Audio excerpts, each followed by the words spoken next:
trouvons ici rue Chanoinesse et ces deux magasins, côte à côte, ont été le théâtre d'un fait divers absolument incroyable que je vous raconterai bientôt.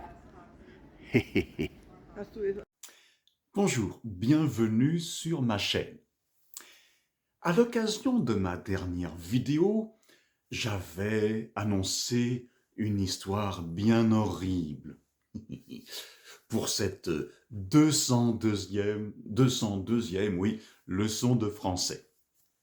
Eh bien, la voici. Ah oui, mais d'abord, avant que j'oublie, si vous ne voulez rien rater de mes prochaines vidéos, abonnez-vous à ma chaîne.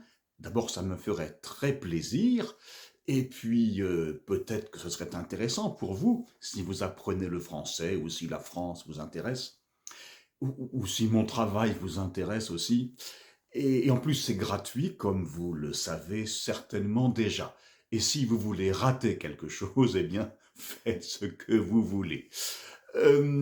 Ah oui, et aussi, likez et commentez mes vidéos. Non seulement ça me fera plaisir, là aussi, mais en plus, ça montrera à l'algorithme de YouTube que je suis un type intéressant, et comme ça, mes vidéos seront proposées à beaucoup de monde, et comme ça, un jour, je serai riche et célèbre, bien que je n'ai absolument pas compris comment. Et maintenant, allez, maintenant, chose promise, chose due, la vidéo avec l'histoire bien horrible. Alors, cette histoire horrible s'est passée aux alentours de l'an 1430, il y a déjà quelques années. Cette histoire se passe dans une rue qui existe encore et qui s'appelle rue Chanoinesse à Paris. Je ne suis pas sûr que cette rue se soit appelée comme ça il y a environ 600 ans, mais c'est comme ça qu'elle s'appelle aujourd'hui. Elle se trouve juste à côté de la cathédrale Notre-Dame. C'est une rue qui est parallèle au quai de la Seine. Alors, il faut imaginer, il y a dans cette rue Chanoinesse deux magasins qui se trouvent côte à côte.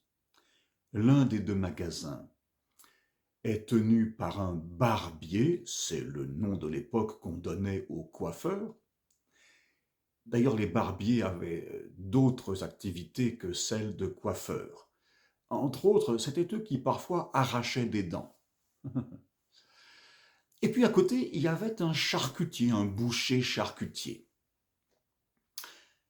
Un jour, un étudiant allemand, un jeune étudiant allemand, qui s'appelle Alaric et qui vient de Göttingen, qui a un chien, rentre dans la bouteille du barbier pour se faire tailler la barbe. Et il n'en ressort jamais.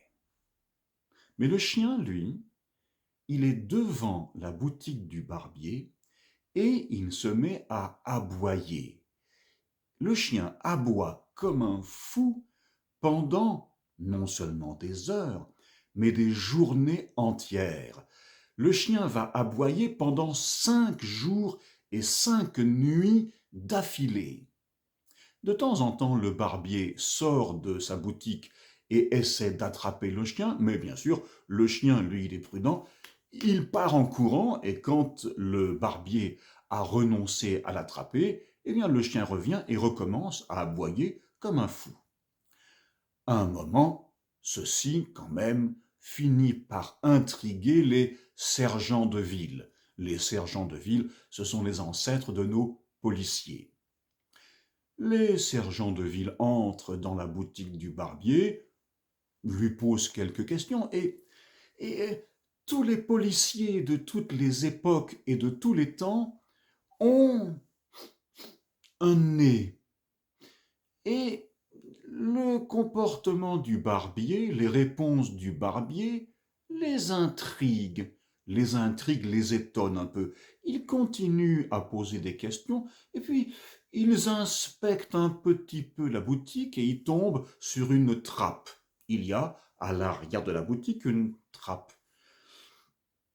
Bref, il apparaît que le barbier tuait certains de ses clients, des jeunes gens étrangers dont il pensait qu'ils n'avaient pas de famille en France.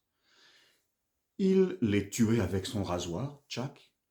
Il faisait tomber les corps par la trappe dans une cave, et cette cave communiquait avec celle du boucher charcutier qui prenait les corps et qui en faisait des pâtés et des saucisses.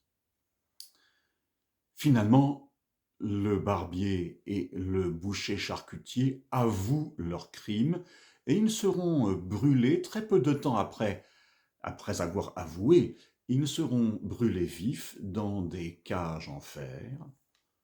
C'était à l'époque la façon dont on pouvait faire passer les condamnés de vie à trépas.